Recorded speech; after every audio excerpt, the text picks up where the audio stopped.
No nosso vídeo de hoje, nós continuaremos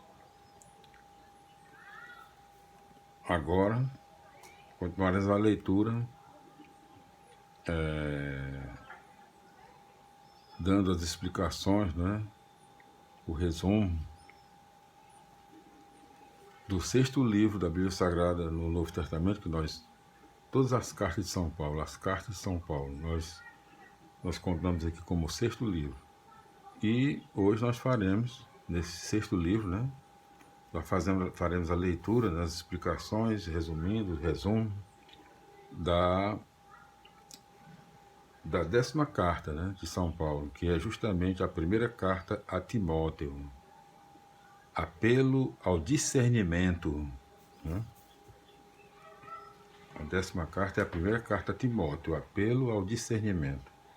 Capítulo 1, versículos 1 a 2.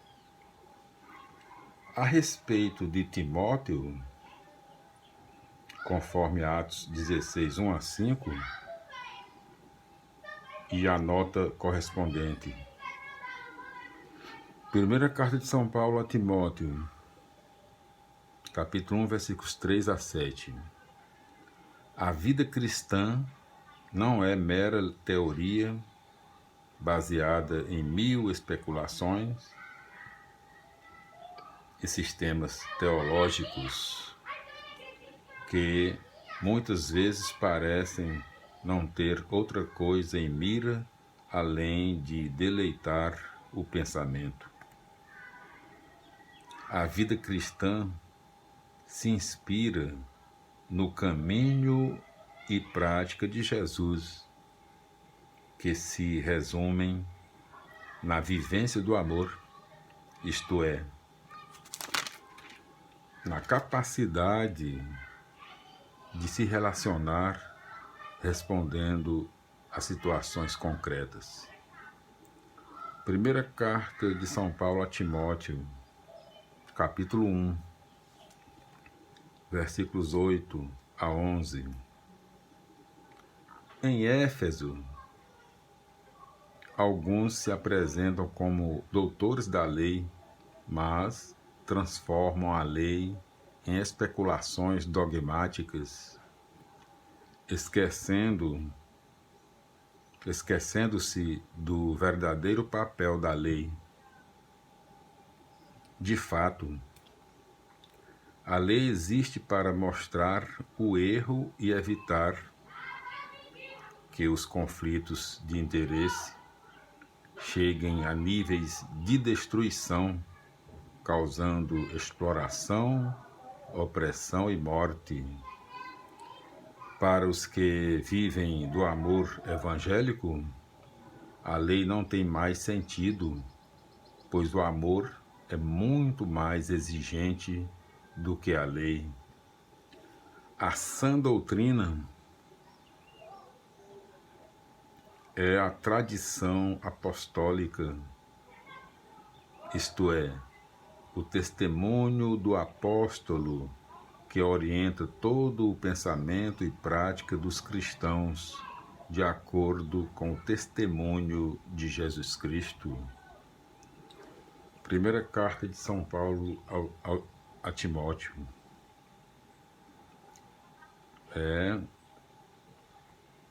Capítulo 1, versículos 12 a 17. Em meio à confusão de ideias e interpretações, é importante voltar sempre ao sentido profundo e primeiro do Evangelho.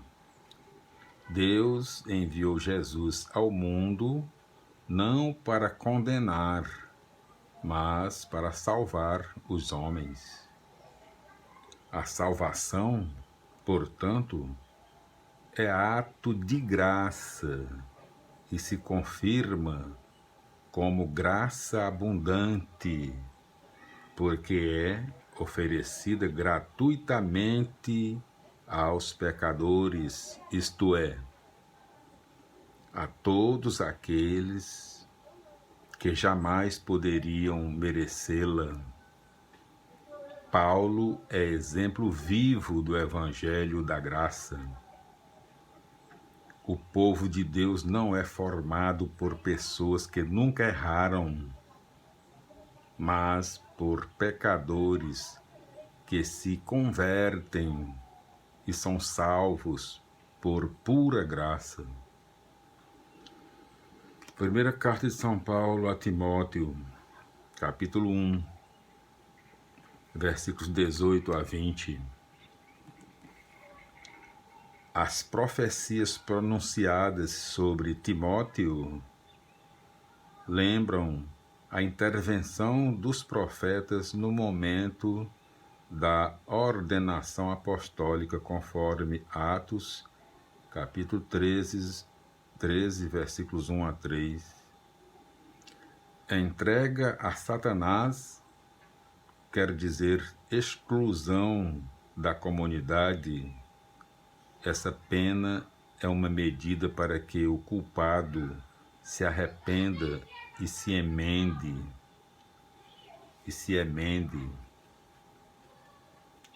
Para que o culpado se arrependa e se emende, conforme 1 Coríntios, capítulo 5, versículo 5.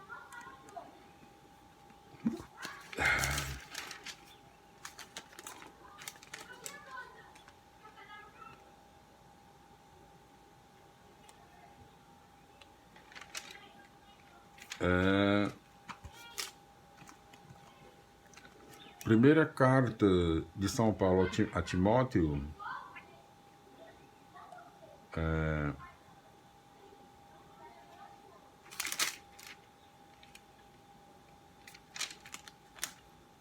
capítulo 6, versículos 1 a 2a.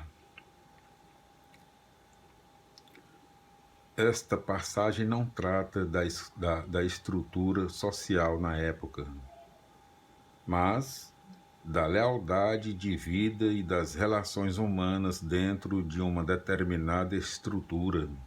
Sobre o tema, ver notas da carta a Filemon. Primeira carta de São Paulo a Timóteo, capítulo 6, versículos 2b a 10. Piedade é a maneira prática de viver que testemunha o verdadeiro seguimento do Evangelho e a sã doutrina que dele procede. O texto mostra como perceber claramente quando uma doutrina é doentia, o desejo desenfreado de lucro, o amor ao dinheiro. Qualquer doutrina que aceite essa prática percorre infalivelmente o caminho contrário ao Evangelho, à fé e à salvação, pois se fundamenta numa idolatria que é geradora de inveja, brigas, blasfêmias, corrupção e mentira. Primeira carta de São Paulo a Timóteo, capítulo 6, versículos 11 a 16. O verdadeiro doutor é aquele que foge da ambição e vive com sobriedade. Seu compromisso primeiro é com a verdade, a qual se manifesta no ministério de Cristo, relembrado nos versículos 15 e 16. Primeira carta de São Paulo a Timóteo, capítulo 6, versículos 17 a 19. O seguimento de Cristo,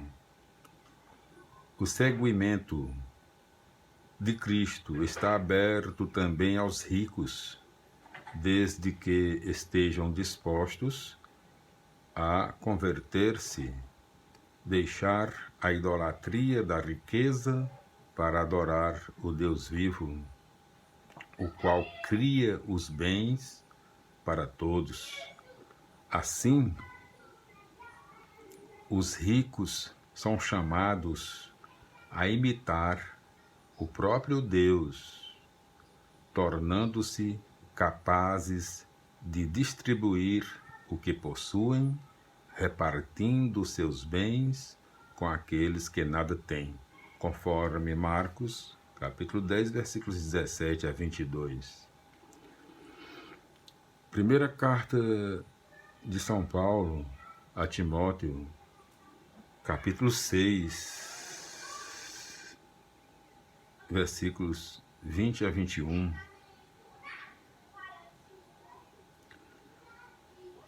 No começo do capítulo 6, versículo 3, SS, deve ser seguintes, né? E no fim do capítulo 6, versículo 20, S, tem um Szinho aqui, deve ser seguinte, né? Se insiste na fidelidade à tradição, depósito, na fidelidade à tradição, depósito, o núcleo fundamental da fé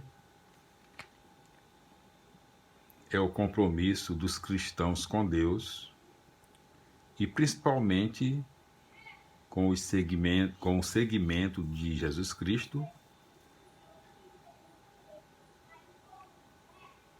E neste segmento que se manifesta totalmente o Deus vivo. Esse compromisso, porém, encarna-se em épocas e lugares diferentes. As doutrinas, por sua vez, exprimem essas diversas encarnações.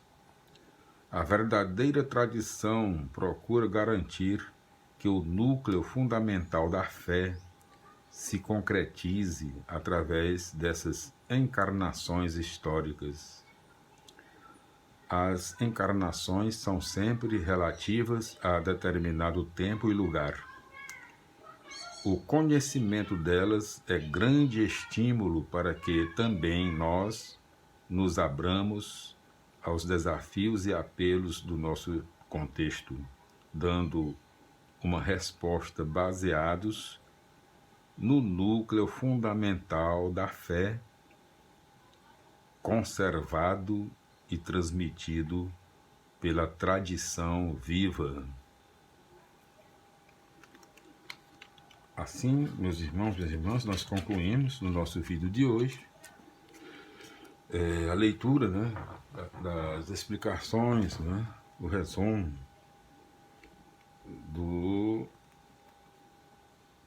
da carta, da primeira carta de São Paulo a Timóteo, que é a 10ª carta de São Paulo, que nós consideramos o 6º livro da Bíblia Sagrada no Novo Mandamento, né? A palavra do Senhor, nosso Deus fiel, nosso Pai amantíssimo, eterno, todo-poderoso, infinito, único na Bíblia Sagrada. O 6º livro engloba todas as cartas de Paulo. E nós concluímos agora a leitura da 10ª carta de São Paulo, que é justamente a primeira carta a Timóteo. No próximo vídeo nós continuaremos a leitura, né? Esse resumo dessas explicações, já justamente na 11ª, na número 11, carta número 11, 11ª carta, que é justamente a 2ª carta de São Paulo a Timóteo, que é a número 11, a 12ª. A paz do Senhor, louvado, glorificado, adorado seja o nosso Deus, Senhor, nosso Pai amantíssimo, eterno, todo-poderoso, infinito, único, de seu Filho unigênito, Senhor Jesus Cristo de Nazaré, nosso Senhor e Salvador, nosso que vive e reina na unidade do Espírito Santo, na glória eterna de Deus Pai Todo-Poderoso, para toda a eternidade. Amém, amém, amém. Para todos os nossos irmãos, nossas irmãs, nossos amigos que acompanham nossos mais de 5.000 vídeos gravados na internet, no YouTube, acessando Jonas Varelão, nosso site, nosso canal, agradecemos a sua audiência, o seu carinho, a sua atenção. E receba um cordial abraço, a paz do Senhor, glória a Deus, aleluia, amém, felicidades e até os nossos próximos encontros, se Deus quiser, nos próximos vídeos. Paz do Senhor, amém, glória a Deus, aleluia.